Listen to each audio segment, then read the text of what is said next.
Muy buenos días a todos. Me había dado cuenta de que muchas veces en mis charlas he hablado de protestantes, católicos, de evangélicos, de ortodoxos, pero que no había dedicado ninguna charla en el canal a tratar en profundidad qué es ser católico, qué es ser evangélico, qué es ser ortodoxo. Aunque en realidad, más que una charla descriptiva de nuestras diferencias, que podría ser interesante, lo que quiero hacer es una reflexión bíblica. Una reflexión bíblica para que nos conozcamos mejor. Pueden quedarse tranquilos los evangélicos que me estén escuchando, porque esta no es una charla para tratar de convencerles y que se hagan católicos. Es una charla para reflexionar sobre lo que significa ser católico, evangélico, también ortodoxo, pero los ortodoxos los voy a tratar menos, dado que hay menos donde nos movemos nosotros, dado que hablo en lengua española. Tranquilos, no es, insisto, y lo vais a ver, una charla para pretender convenceros a los evangélicos, ni os estoy mintiendo. No es, nos va a tratar muy bien para que cuando menos nos lo esperemos nos dará la puñalada. Cuando menos nos lo esperemos nos meterá el veneno católico. No. Es una charla para reflexionar sobre el hecho de que existamos esas dos ramas, las tres en realidad,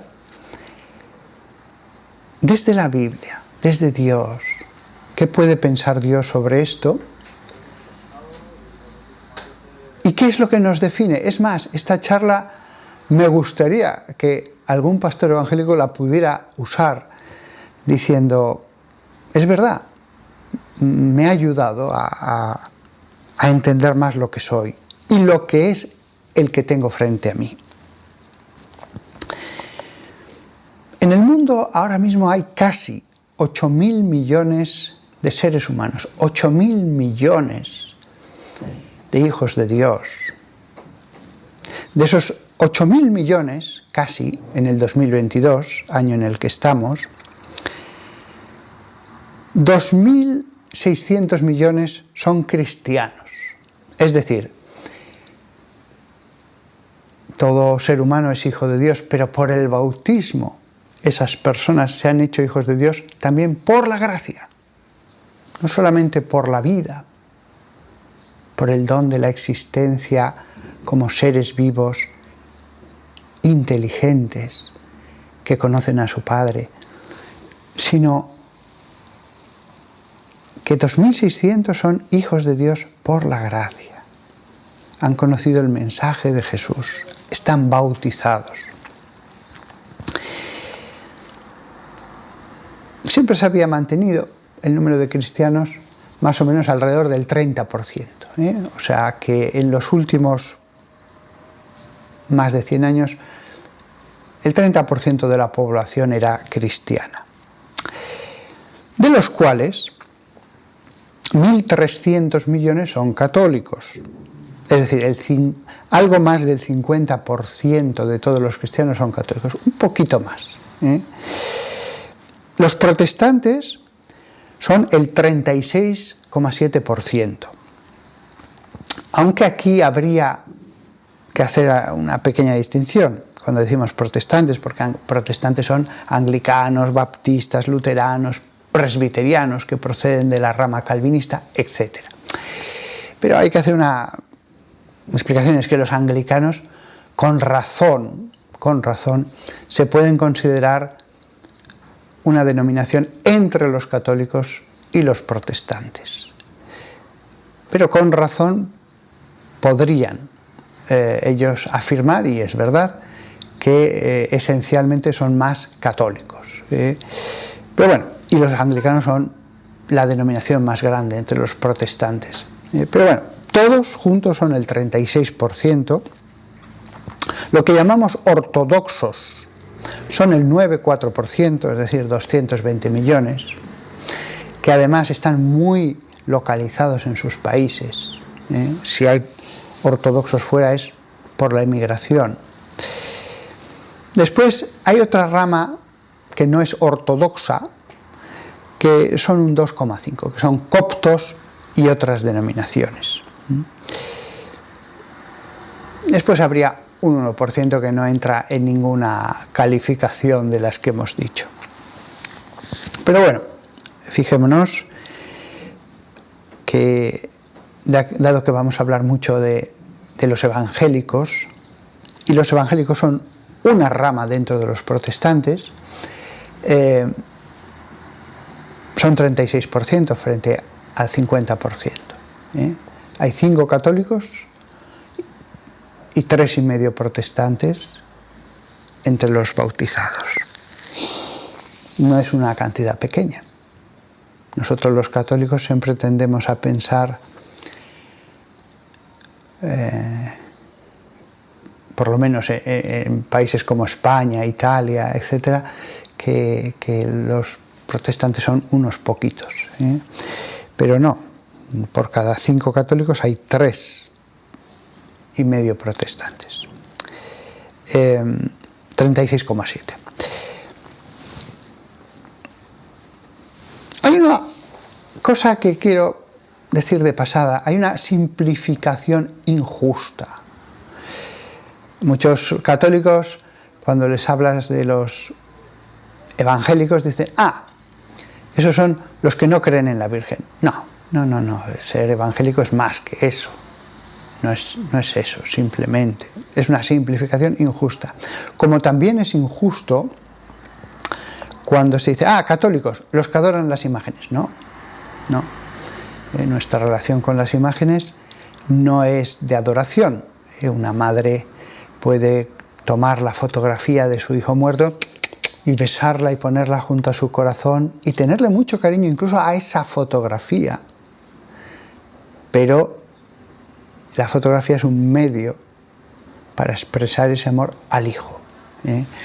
Y no está adorando la fotografía, sabe que solo es una fotografía. Los católicos hacen lo mismo con las imágenes. Ojo, y las veneramos, como esa madre que hace eso con la foto de su hijo. Pero no adoramos imágenes. Puede parecer que una viejecita besando los pies de una imagen de Cristo está adorando la imagen, pero no es verdad. No sería justo decir eso. Si le preguntáramos, ella sabe distinguir entre una imagen avejentada, descascarillada, ya mal pintada, y lo que representa. Con lo cual es una simplificación injusta. Alguno puede decir, pero los católicos hacen imágenes. Bueno, eso ya lo he tratado en otras charlas, no en solamente una. La Biblia prohíbe hacer imágenes, toda imagen, incluso de lo que hay sobre la tierra. Con lo cual no basta decir, la Biblia dice esto, no, hay que interpretar, porque la Biblia prohíbe hacer toda imagen, no entra en distinciones. ¿Por qué católicos y protestantes hacemos imágenes de lo que hay sobre la tierra? Porque hay una interpretación y hay una iglesia que con autoridad dirimió ese asunto en Hechos de los Apóstoles.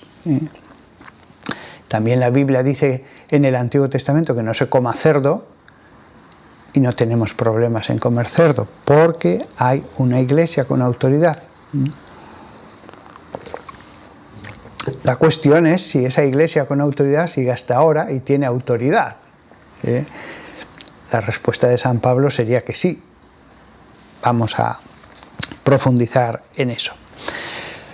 Vamos a profundizar en eso porque lo que está claro es que todos creemos que la Biblia es la palabra de Dios Pero hay distintas denominaciones.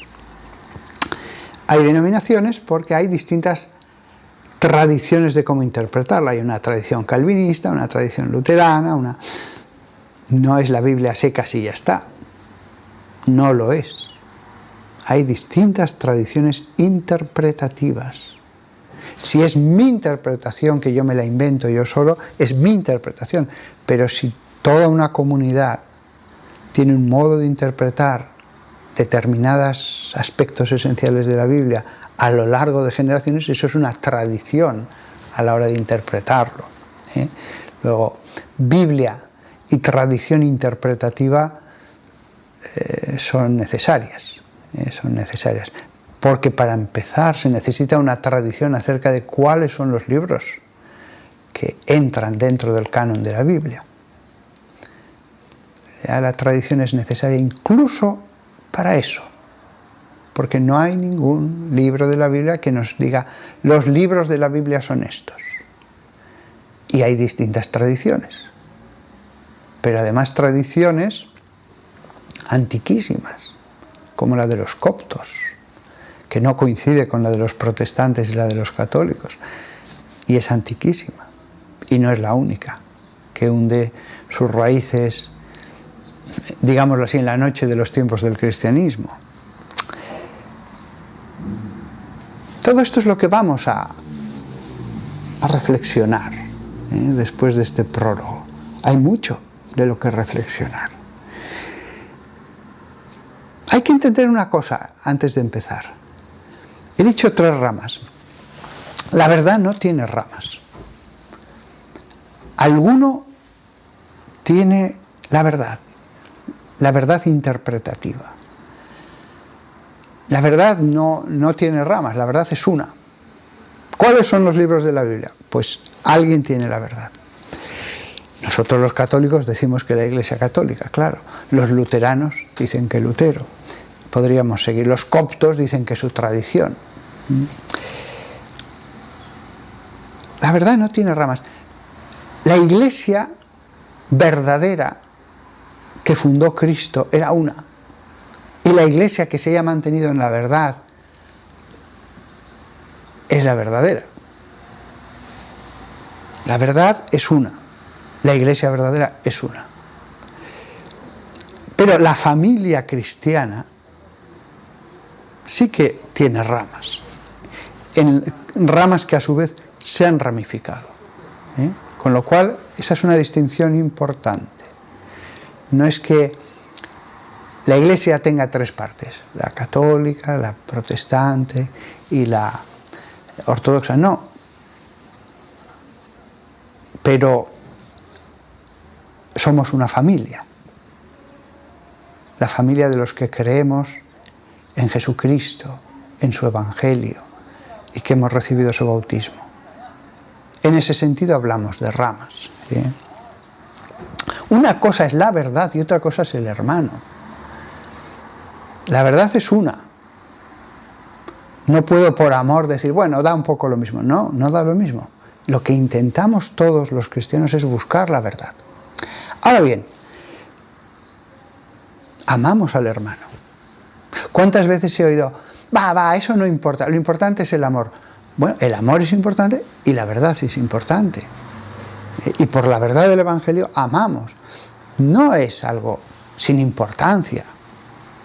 ¿Cuál es la verdadera doctrina? ¿Cuál es la verdadera interpretación? ¿Cuál es la verdadera teología? No es una cosa sin importancia. Pero al mismo tiempo que católicos, protestantes y ortodoxos reconocemos el valor de la verdad, decimos sí, pero esa verdad nos lleva a amarnos. Amémonos. No sea que por la verdad nuestro Padre nos encuentre pegándonos, insultándonos, odiándonos. Aunque no nos pongamos de acuerdo, estamos de acuerdo en la verdad esencial, pero el que no nos pongamos de acuerdo en los detalles, algunos de ellos, no digo que no tengan importancia, pero frente al sol esencial que es Dios, la Trinidad, Jesucristo, Lo otro son cuestiones mucho menos importantes. El que no nos pongamos de acuerdo no implica que no nos podamos amar o que podamos orar juntos y colaborar y respetarnos. Porque el mismo Pablo lo decía, un solo Señor, una sola fe, un solo bautismo. Estamos de acuerdo en lo esencial.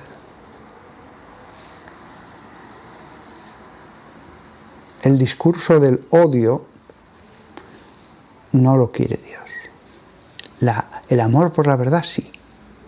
Pero el amor por la verdad nos lleva a amarnos más los que seguimos a Jesús. Es como cuando Jesús predicaba. Claro que cuando iba a Samaria, aunque no lo diga todo el tiempo, los samaritanos tenían su propio culto. Adoraban a Dios en Garicín, se habían creado su propio sacerdocio. Y Jesús se lo dice a la samaritana, no, esto no es la verdad. Pero el resto del tiempo, salvo en ese pasaje, les ama, les predica y les cura. Les hace milagros. Claro que los judíos a su vez estaban divididos en distintas facciones, los judíos de Judea, muy distintas entre sí, pero Jesús les predica a todos, les ama a todos, les cura a todos. Y por supuesto que los gentiles que venían a él, cada uno tenía su filosofía o sus creencias religiosas. El amor a la persona, que no significa indiferencia con la verdad.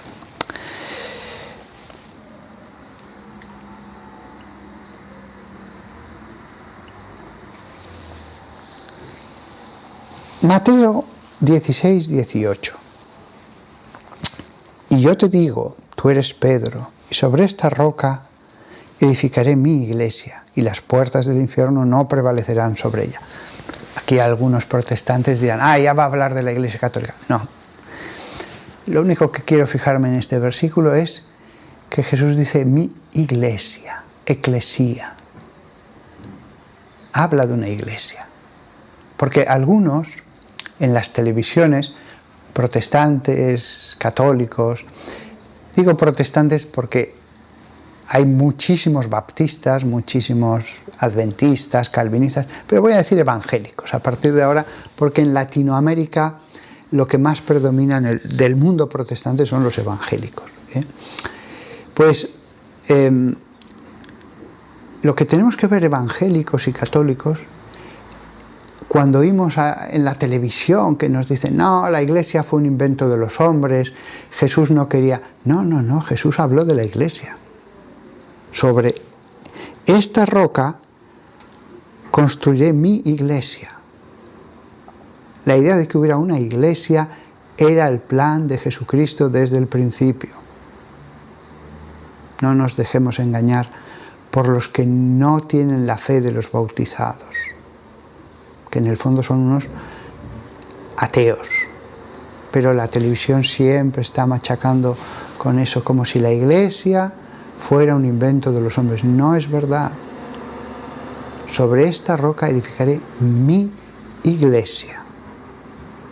No dice aquí mis iglesias. Habla de la iglesia como algo unitario, como una realidad única, bajo unos pastores, en una verdad. Si hay una iglesia, congregación, reunión, que es lo que significa en griego, tiene que haber una verdad. Habrá una congregación, una iglesia, mientras haya una verdad. En el momento en que las doctrinas se dividan, formaremos grupos independientes, que es lo que ha pasado. Mantener una verdad significa que debe haber pastores. El mismo Jesús los puso. Debe haber pastores, no pueden todos los bautizados reunirse y ya de allí sale toda la verdad cuando somos miles de millones. Obligatoriamente Hay pastores que custodian la verdad, que se reúnen con otros pastores para buscar la verdad. La idea de verdad necesita del concepto de pastor. Jesús instituyó 12 fundamentos de la verdad que pastorearían. Efesios 2:20 al 22. Construidos, les habla a los cristianos de la iglesia de Éfeso, sobre el fundamento de los apóstoles y profetas, con Cristo Jesús mismo como piedra angular. Y he dedicado charlas varias a hablar de la piedra angular. ¿Qué es en una construcción la piedra angular? ¿Y por qué es una? No son varias. En él, toda la estructura está unida, junta. El texto griego especifica, junta. Estructura. Y crece en un templo santo en el Señor. Estructura. Un templo. Y habla de la construcción varias veces en estos versículos. Construido sobre el fundamento. Usa expresiones arquitectónicas. Versículo 22. En el cual el Señor, vosotros también estáis construidos espiritualmente para llegar a ser un lugar de morada para Dios. Ojo, no dice cada uno de vosotros va a ser una morada de Dios. Dice, en el cual, en el Señor, estáis también construidos juntos para ser una morada. La iglesia como morada de Dios. La iglesia no es meramente muchos bautizados, uno puesto al lado del otro. Forman una unidad.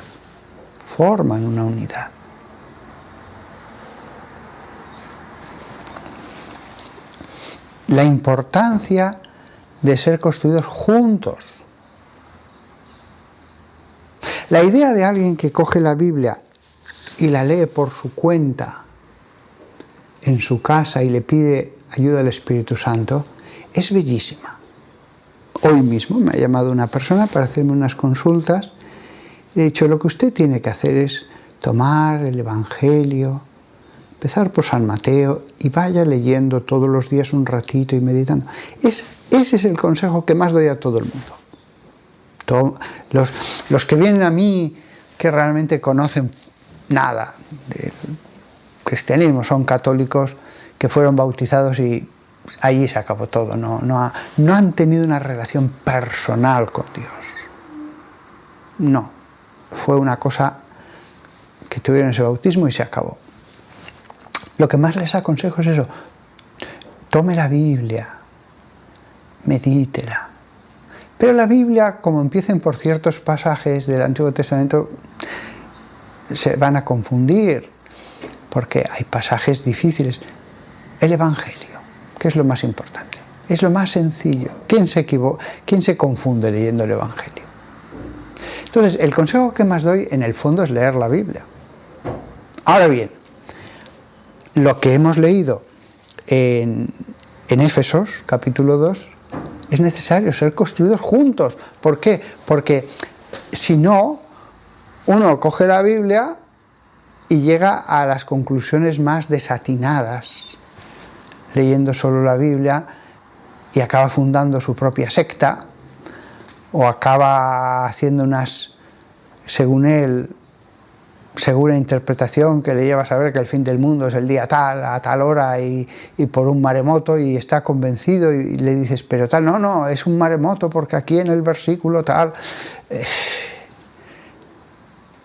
Es verdad que aconsejo, ve al Evangelio, escucha a Jesús, pero es verdad que debemos ser construidos juntos. De lo contrario, puede suceder esto. De lo contrario, incluso muy buenos cristianos, leyendo tienen una fe perfecta, pero hay puntos desatinados, en que ha llegado a conclusiones desatinadas. ¿Por qué? Porque no pertenece a ninguna comunidad, porque no es guiado por los pastores. Yo, que soy un sacerdote católico, prefiero que el que lea la Biblia sea guiado por un sensato pastor, que la mayoría son sensatos, claro está. Por supuesto que sí, por supuesto que sí. La Biblia más un pastor que le resuelva dudas es algo mucho mejor.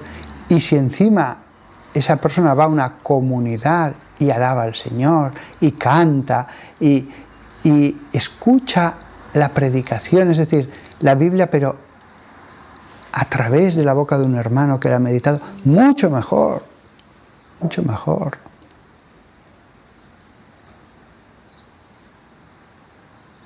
Todos seguimos la Biblia, pero la seguimos según nos enseña el Nuevo Testamento.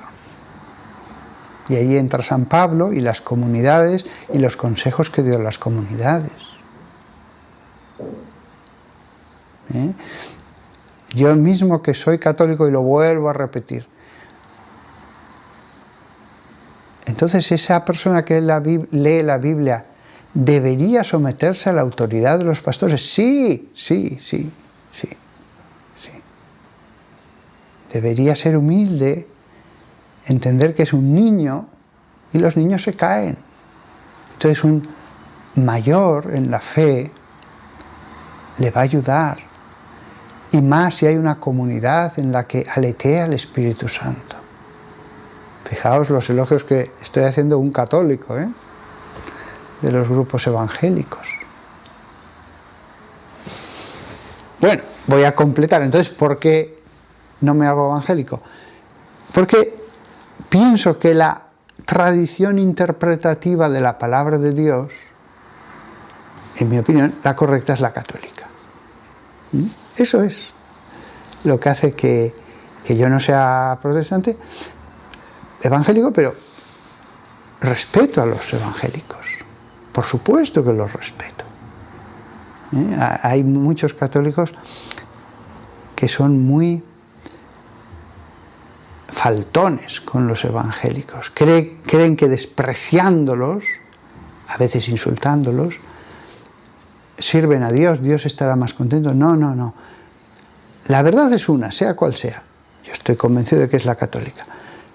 No hay que insultar al hermano, ni atacar al hermano, ni pensar que es malo, ni pensar que en el fondo él sabe que la verdad está en la Iglesia Católica, pero él traiciona en su interior esa verdad. Eso no es así. No es así. ¿Sí? Hay que amar a esa persona que sigue las enseñanzas de Jesús según él, con toda honestidad, cree que debe seguirlas. Él sigue una tradición interpretativa. Yo sigo la nuestra.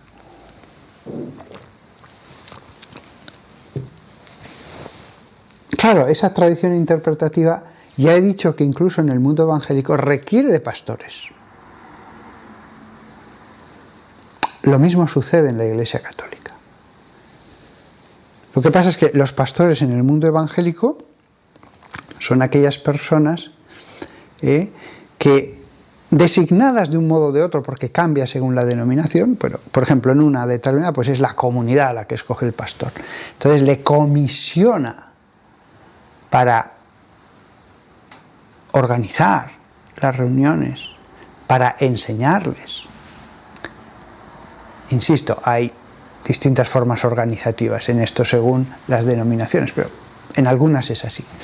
En la Iglesia Católica es distinto. Los pastores implican una autoridad sagrada que, según nosotros, viene desde el principio. Bueno, según nosotros y según la historia. Ciertamente ha habido una continuidad. Ha habido una continuidad. Para un católico hay una transmisión de una autoridad sagrada. Hay un sacramento del orden. Porque esa tradición de la que hablaba antes nos habla de los sacramentos. Entonces, hay distinciones entre una forma de, bueno, iba a decir de leer la Biblia y la otra, no. Realmente la Biblia la leemos igual. Un buen sermón evangélico es un buen sermón y un buen sermón católico es un buen sermón. Lo que cambia es la estructura esencial organizativa de las comunidades evangélicas y de la Iglesia católica. Pero después la Biblia, leemos el Levítico, leemos Números, leemos a San Juan, el 99% estamos de acuerdo, no exagero. Las partes en que una interpretación católica o evangélica nos distancian no son tantas, porque al fin y al cabo lo esencial es Dios y en eso estamos de acuerdo. Lo esencial es Jesucristo y en eso estamos de acuerdo. Ya cómo sea la Iglesia, cómo se organiza la Iglesia, lo cual implica sacramentos. No es lo mismo una iglesia con sacramentos que una comunidad solo con bautismo, pues ya las cosas cambian. Pero lo esencial es Dios. Lo otro son medios. 1 Timoteo 3:15. Si me retraso, sabéis cómo uno debe comportarse en la casa de Dios, que es la iglesia del Dios viviente. La casa de Dios, que es la iglesia del Dios viviente. Cambiemos iglesia, porque aquí la palabra que usa es eclesía, por reunión. Eclesía significa reunión. ¿Cómo comportaros en la casa de Dios, que es la reunión del Dios viviente? O sea, la reunión, la iglesia, es la casa de Dios. Y añade en la carta a Timoteo, que es la casa de Dios, el pilar y el baluarte de la verdad. El pilar y el baluarte de la verdad. La iglesia debe defender una verdad, una doctrina. Una doctrina. No todo es solo amor. El amor se basa en la verdad que nos ha predicado Cristo. Hay que saber cuál es esa verdad. Qué bonito la iglesia como casa de Dios, como pilar.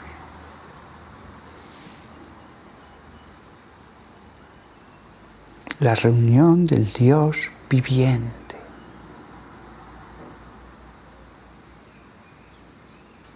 Yo me siento muy, muy, muy, muy orgulloso de ser parte de la Santa Iglesia Católica. No tengo la menor duda. Pero al mismo tiempo, el conocimiento de la verdad me lleva a ver todo lo bueno que hay en los evangélicos, me lleva a conocer del modo más fidedigno lo que ellos creen sobre la Iglesia evangélica. Hay que ser fieles. No puedo yo tener una imagen distorsionada de lo que ellos creen, una imagen deformada. No. Hay que ser fieles con la verdad y por lo tanto también con la verdad de ellos. Antes he dicho que iba a hablar de los ortodoxos, aunque poco. Hago aquí un pequeño parón. ¿Qué es lo que nos diferencia a los ortodoxos de los católicos? Ya he dicho que los ortodoxos, voy a revisar la cifra, católicos hay 1.300 millones y ortodoxos hay 220 millones. No es una cantidad pequeña, 220 millones. No son pocos los que siguen a Jesús de esa manera. ¿Qué es lo que nos diferencia? Realmente, ¿hasta dónde llega la autoridad del Papa? Creemos en los mismos concilios de la antigüedad, escuchamos a los santos padres como un coro que nos habla de la doctrina. Los santos padres son los escritores cristianos de los primeros siglos. Tenemos los mismos sacramentos. Reconocemos la validez de sus obispos y de su misa y de sus sacramentos. Es el Papa. Es verdad que cuando se produjo la separación hubo un gran esfuerzo de algunos de sus teólogos, en realidad monjes, por decir que que la separación se había producido porque había muchas más razones, no solo el tema de la autoridad del Papa. Pero todo lo que se han dicho en esas breves listas, no hay ningún problema. Ellos pueden seguir creyendo de esa manera, nada afecta a la esencia de la fe. Solo es el tema del Papa. Aunque la idea era que iba a haber patriarcas y realmente en situación de igualdad, aunque alguno tuviera más honor, pero en situación de igualdad. Lo que pasa es que en la práctica después alguno de esos patriarcas pues ha pretendido un poco ejercer como papa. Era lógico. Al final se crea una especie de cabeza. ¿Por qué Jesús puso entre los 12 a una cabeza? Oye, solo hay un único pastor, un único Dios. ¿Qué necesidad hay de una cabeza entre los apóstoles?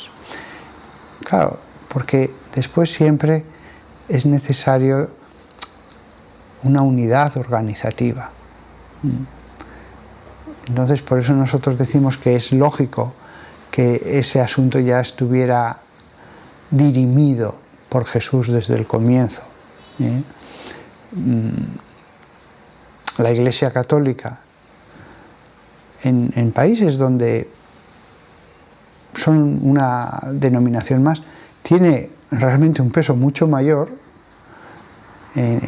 ante los poderes de ese país, ante la política, etc. Podría poner ejemplos concretos. Bueno, Estados Unidos, precisamente por esta unidad organizativa, puede hacer que su voz se escuche más frente a un grupo muy heterogéneo de baptistas, adventistas, presbiterianos, metodistas, que, claro, por eso pienso que el sistema organizativo de la Iglesia puede creerse o no, pero está basado en la razón, y por eso Jesús lo determinó desde el principio, en mi opinión, para que eso no diera lugar a después, ¿qué hacemos? Luchas, incluso después, porque unos pensaran que hay que organizarlo de una manera o de otra. Bien, los ortodoxos, yo les veo su devoción, les veo su espiritualidad, cómo están adorando a Dios en esos ritos tan bonitos. Y me lleno de alegría. Veo cuántas cosas podemos aprender de ellos, de cómo leen, respetan a los santos padres de la Iglesia, los primeros que hubo escribiendo sobre la doctrina. Veo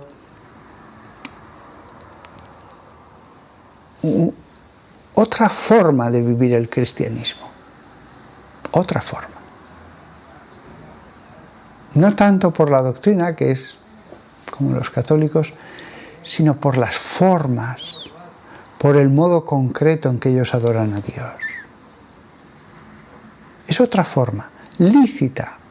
A mí me gusta mucho cuando veo en la televisión a un pastor en una iglesita perdida en mitad del oeste y lee la Biblia ante un grupito de 50 personas, la sencillez, las paredes blancas, y ese hombre que lee, que entra en contacto con Dios, que habla. Ese es un modo de vivir el cristianismo. El modo ortodoxo es otro, y completamente lícito, completamente fiel.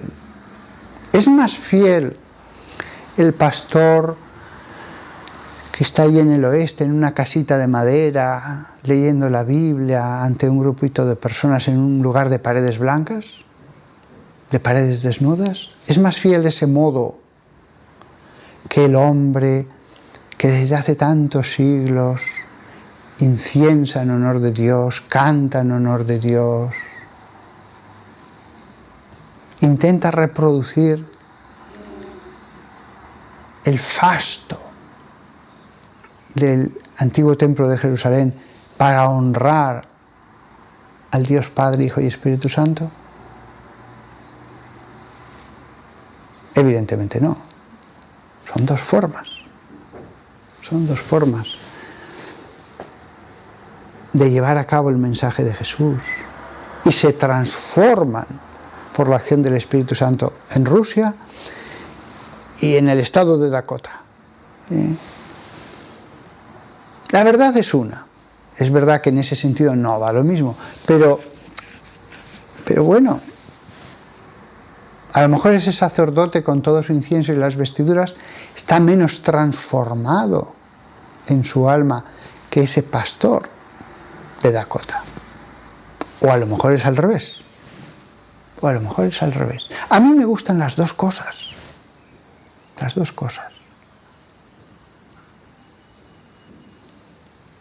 A veces podemos ser muy como los antiguos judíos con los samaritanos, muchos prejuicios.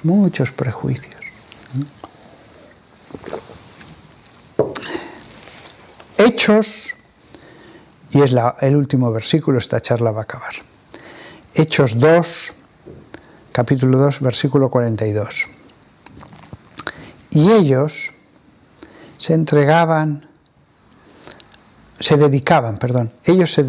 a sí mismos a la enseñanza de los apóstoles y a la participación en la partición del pan y en las oraciones. Ellos se dedicaban a sí mismos a la enseñanza, a ser asiduos, se entiende, a la enseñanza de los apóstoles. Enseñanza. No había Biblia en ese momento. En este momento de Hechos 2, versículo 42, no había cartas de San Pablo. Y sin embargo, ya eran cristianos. No había todavía Nuevo Testamento escrito, sin embargo, ya existía la Iglesia. Ya existía la predicación de la fe. Se dedicaban eran asiduos a la enseñanza de los apóstoles y la siguiente palabra, y a la koinonía. Koinonía es la participación de uno en algo. Es participación. Se puede traducir como asociación, como comunidad, como comunión, pero realmente koinonía, de koiné, común, es cuando participas de algo. Podemos decir que es comunidad, que también viene de la palabra común, pero es comunidad participando. Se dedicaban a la enseñanza y a la koinonía. De nuevo, vemos aquí que no es yo y Dios, se acabó. No necesito de nada más. Yo y la Biblia, no escucho a nadie más. No. Los primeros cristianos no eran islas, aisladas. Había una koinonía, koiné, común. Y es curioso, la palabra que va antes es enseñanza. Y la palabra que va después, y a la participación, perdonad, es que leo en inglés y como me cuesta esto, y a la partición del pan, y a las oraciones, así acaba el versículo. Oraciones y participación del pan. Enseñanza, koinonía, comunidad, partición del pan. El pan, para nosotros los católicos no hay ninguna duda, es la Eucaristía. Se dedicaban a esas tres cosas. Y añade, y a las oraciones. La oración en común. Puedo orar solo, pero orar en común es otra cosa. Conclusiones, puesto que ya estoy acabando. Conclusiones.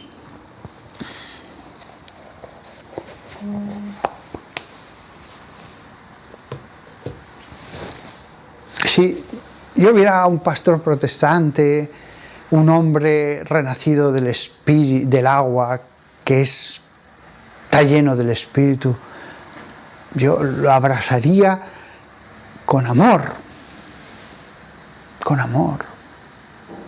como algo que amo.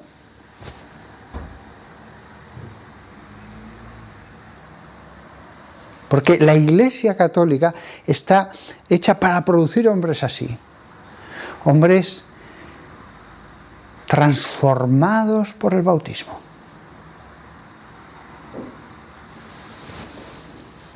La Iglesia es un medio. ¿Da lo mismo entonces? ¿Me hago católico o evangélico? ¿Da exactamente lo mismo? No. Uno debe decir, Señor, ¿cuál es la verdad? ¿Cuál es la verdad?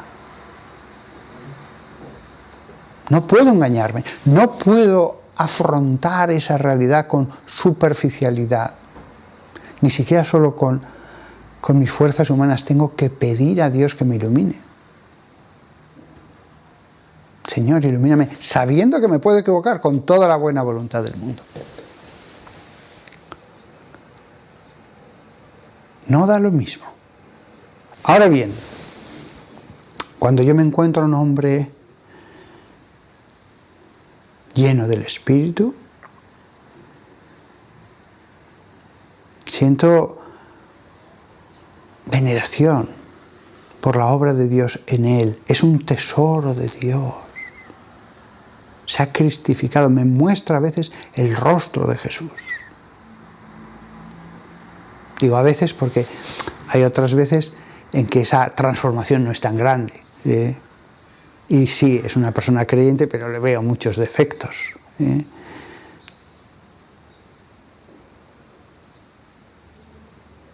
Amarás al prójimo como a ti mismo. El amor. Al mismo tiempo, a los evangélicos que me estén escuchando ahora mismo,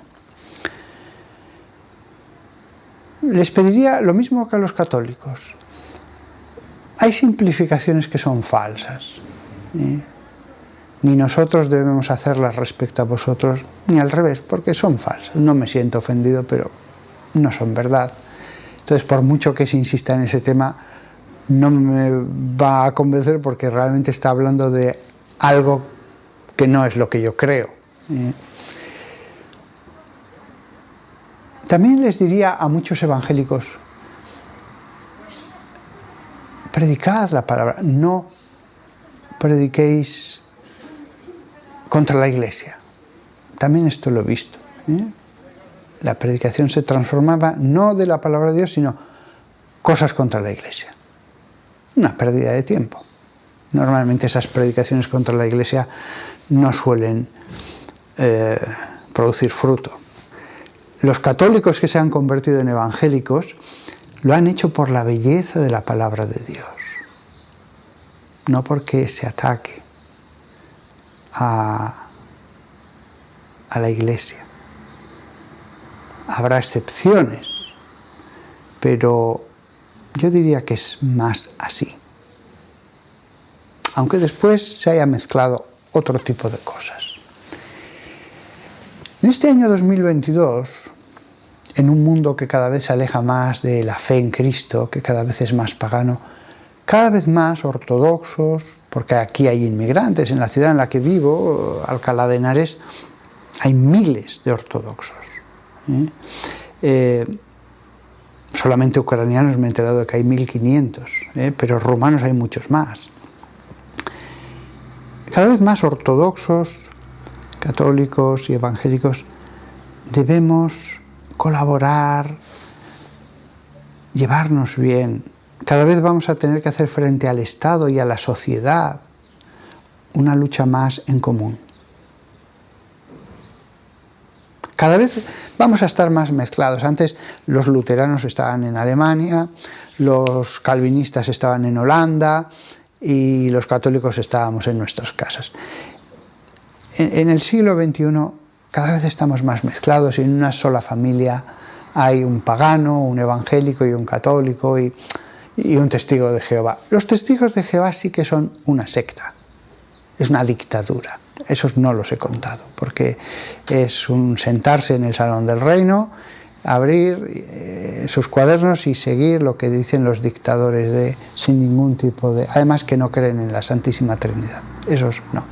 Pero hay de todo, hay también testigos de Jehová y a las personas hay que amarlas, aunque tengamos nuestra opinión sobre esa secta, pero al testigo de Jehová hay que amarlo. Y yo admiro las cosas buenas que he visto que hacen muchos testigos de Jehová, obras de fe. Lo admiro. Pero hay grados. Por supuesto que prefiero que alguien se haga evangélico a testigo de Jehová.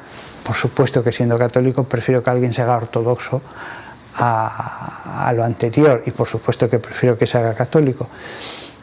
El que nos llevemos bien no implica la renuncia a que quisiéramos que al final nos uniéramos en lo que yo pienso que es la verdad. No, lo entiendo. Vamos a no ofendernos, vamos a querernos.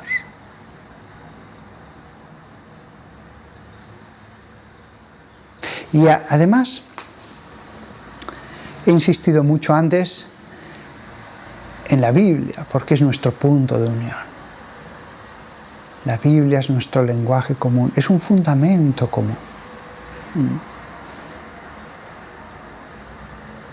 Y realmente, cuando muramos, entenderemos que no puede ser que Dios crea 8.000 millones de seres humanos, 8.000 almas, para que la mayoría se vayan al infierno. Si he tenido esta visión tan positiva respecto a los que son hermanos en la fe en Cristo, aunque no sean hermanos de la familia estrecha que es la Iglesia, pero también tengo una visión positiva de aquellos que descubren a Dios sin que nadie les haya predicado a Jesucristo. Algunos han oído cosas, noticias, o saben 4 generalidades, pero nadie les ha predicado. Incluso un profesor de Japón que sea sintoísta y que es un hombre culto y que ha leído cosas sobre el cristianismo y hasta libros que hablan, eso no es predicar. La predicación viene cuando se encuentra con un hermano en la fe lleno de fuego que le dice, cree. Eso ya es otra cosa. Puede leer 15 libros y ser muy erudito sobre el cristianismo viviendo en Camboya o en China, pero 5 minutos de predicación es otra cosa, la predicación de la palabra viva, no artículos sobre el cristianismo. Esto también es un aviso para católicos y protestantes. Lo que debemos leer son cosas vivas. A veces artículos y libros sobre el cristianismo están muertos, esos textos. Son muy humanos. Si me enseñan cosas, vale, sobre la historia, tal, pero eso es una cosa, y otra cosa es la predicación viva. Con 5 minutos y aún con menos, eso puede cambiar una vida, porque el Espíritu Santo actúa. Muy bien, pues yo creo que ya lo he dicho todo. Creo que era una charla que tenía que darla antes o después.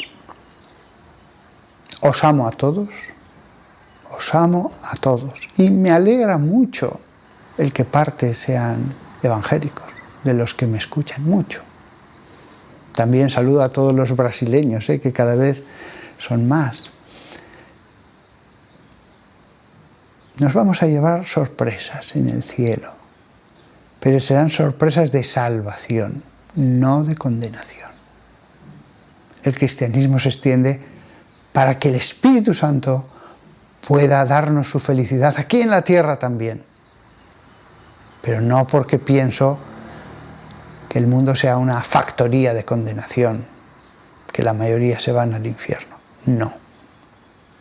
En el ultimísimo momento, la mayoría pienso que Dios les ilumina para que se salven. Entonces da lo mismo. Lo que he dicho durante esta charla sobre evangélicos y católicos también se puede trasladar a otras religiones. No, no da lo mismo. Vivir según Cristo y sembrar para el cielo y recoger, porque no es lo mismo salvación que galardón, no es lo mismo salvación que recompensa. La recompensa será distinta. No es lo mismo, claro.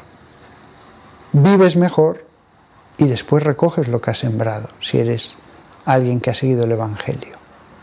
Pero aún así, solo en el aspecto humano hay tanta belleza, tanto bien.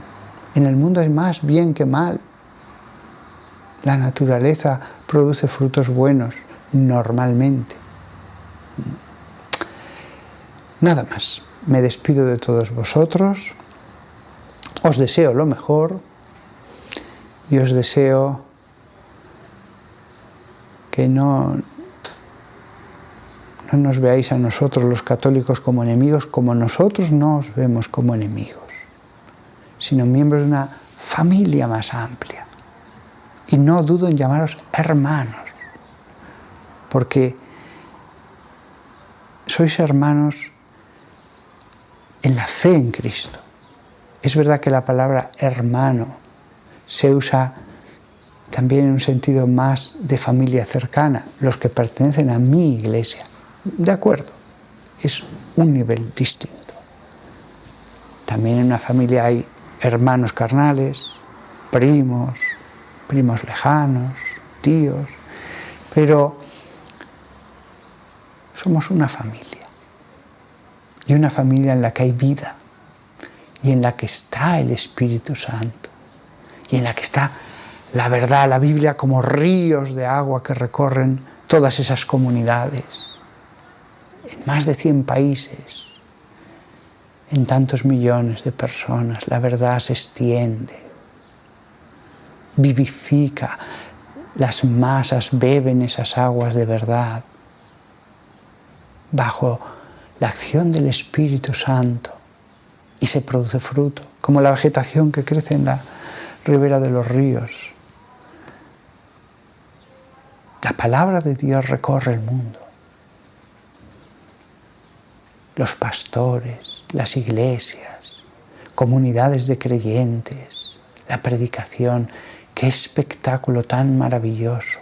Los ortodoxos con sus cantos preciosos, todos los días, con su incienso, con sus bellísimos templos para la gloria de Dios. Qué belleza algunos iconos, cómo transmiten esa... Sí, son pintura, pero transmiten espiritualidad, deseos de elevarse a las cosas celestiales. Y no me puedo olvidar de los coptos, un pueblo que lleva honrando a Dios Padre, Hijo y Espíritu Santo y leyendo el Evangelio en las tierras de Etiopía desde hace tantos siglos. También los coptos. El Papa, este y el anterior, se llevan muy bien con el patriarca de ellos. Se han visitado, se han abrazado, han hablado, no se ven como enemigos, eso se les ve cuando están juntos. Para nada, para nada. Claro, los coptos dicen, ¿cómo podemos renunciar a nuestra tradición que se hunde en los tiempos del Imperio Romano? De acuerdo, tranquilos. Amémonos, profundicemos en la verdad. A ver si esa profundización en la verdad nos lleva a la unión. Cuántos mártires también, que han muerto por Cristo en los últimos años de entre los coptos, antes que renunciar a la fe en Cristo. Qué espectáculo tan bonito el de las distintas familias de los que seguimos a Jesucristo. Otra razón para alabar al Padre. Hasta pronto a todos. No solo os predico, no quiero parecer que soy sentimental, pero os quiero, también os quiero. Y cuando me he encontrado con alguno de vosotros, he puesto un rostro, y eso cuánto me ha alegrado. Hasta pronto.